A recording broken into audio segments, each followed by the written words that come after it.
In this lesson, we're going to look at how to factor a difference of squares. First, I want to tell you what I mean by difference of squares.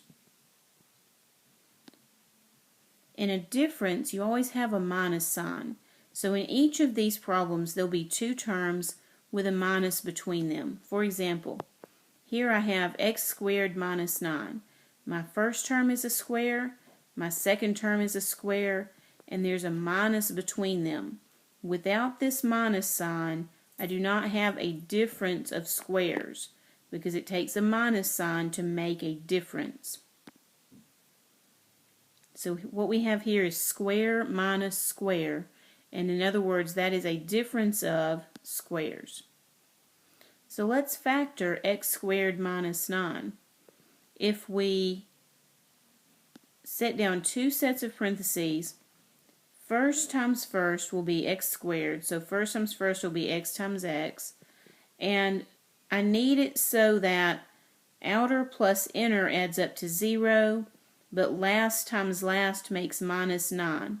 Since 9 is a square, this is easy to do. All I have to do is put down plus 3 and minus 3. And now check out your outer plus inner is going to be negative 3x plus 3x, so the middle term adds up to 0, and last times last makes a negative 9. So first times first is x squared, outer plus inner adds up to 0, and last times last makes minus 9. Here's another one. First, let's make sure it's a difference of squares. It's very important for you to know how to recognize a difference of squares so you can factor one when you see it. So the first term is a square. This is 9x times 9x. There's a minus between them. The second term is a square because that is 7 times 7. So I can classify this as a difference of two squares. I put down my two sets of parentheses. First times first needs to be 9x times 9x. And then last times last needs to be minus 7 and plus 7. So, of course, the order of the signs doesn't make any difference as long as you have a minus in one parentheses and a plus in the other. And now you can double check. First times first makes 81x squared. Outer plus inner would add up to 0. And last times last would be minus 49. And here on this one, let's make sure we've got a difference of squares. So I've got a difference because it's a minus sign. Then I've got a square minus another square. Let's go ahead with our two sets of parentheses. This is going to be 6x times 6x. And this is going to be minus 5 and plus 5. And so when you FOIL it back together, 6x times 6x give you 36x squared. Outer plus inner makes 0. Last times last makes minus 25. So occasionally I have a student who asks, can I put 9x and 4x here? And the answer is not if you have a difference of squares. Both parentheses are going to have to be exactly the same except for the sign in between the terms. Because if you have a 9x here and a 4x here, then your outer plus inner is not going to cancel out. So it's very important that the terms are the same in both parentheses, but that the only thing different between them is the sign. Okay, now, every time you do this, just like in the trinomials, it's very important to factor out the GCF first. So let's take a look at an example, 8x squared minus 50. In this form, this is not a difference of squares right now because 8 is not a square and neither is 50. But I do see a common factor of 2. So if we factor out the 2, I'm going to have 2 outside the parentheses and 4x squared minus 25 inside the parentheses. So now when I look at my binomial, this is a difference of squares because 4x squared is 2x times 2x. 25 is 5 times 5. So now I see the difference of squares. That means I can factor my 4x squared minus 25 into two other binomials. Notice I've kept my common factor here. 4x squared is going to make 2x times 2x, and minus 25 is going to make minus 5 and positive 5. So if you multiplied these two back together, you could see that you get back to 4x squared minus 25. But I'm going to leave that for you, and let's go ahead and look at another one. 7x squared minus 35. This one has a common factor of 7.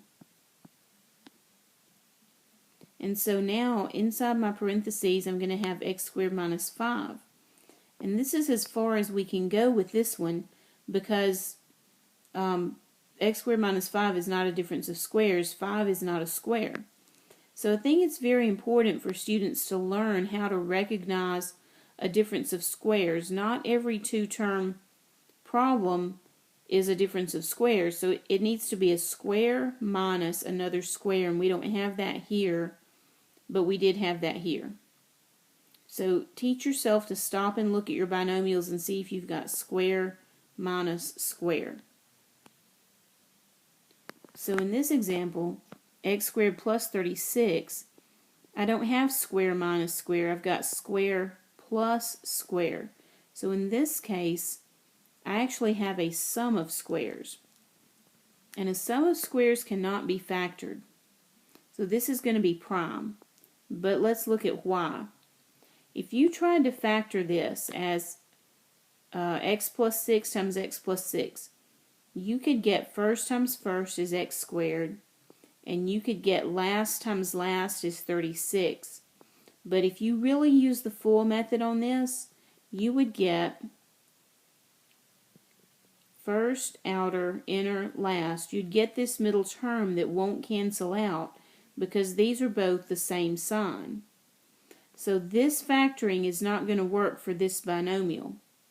If you try to fix it by making the two second terms minus 6 and plus 6, well then you've lost your middle term, but you've also lost your plus sign on your 36, because now last times last is going to make minus 36. So you can't have it both ways. The signs that make your middle term go away are also the signs that make you have a minus your last term. So that's why a sum of squares can never be factored. And so this one, like I said, is prime. Okay, now you want to watch out for x to the fourth. Some of your problems you may see that you have an x to the fourth, and those problems you're going to know that you're going to have another step you'll be able to do.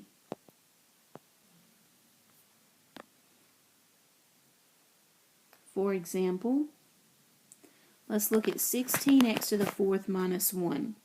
You can see that this is a difference of squares because 16x to the fourth is going to be 4x squared times 4x squared. And 1 is going to be 1 times 1. So I can make this a difference of squares. But now look at my first parentheses. 4x squared minus 1 is another difference of squares. So it's going to make two more binomials. 4x squared is 2x times 2x. Minus 1 is going to make minus 1 and plus 1. And then I'm going to look at my other parentheses. This is a sum of squares because of the plus sign. 4x squared plus 1 has to stay the same. Okay, let's try 81x to the fourth minus 16. See, because it's x to the fourth, I'm on the lookout for, it might give me, two difference of squares. So I see that 81x to the fourth is 9x squared times 9x squared, and 16 is 4 times 4. So when I make my difference of squares factoring, I get 9x squared minus 4 and 9x squared plus 4. But I'm not finished yet because this is another difference of squares. So this is 3x times 3x, and 4 is, of course, 2 times 2. So that's going to make a new difference of squares. 9x squared, 3x times 3x. Then my 4 is minus 2 times positive 2. This term, or this factor rather, is a sum of squares because of the plus sign and will not factor, so I just have to bring it down.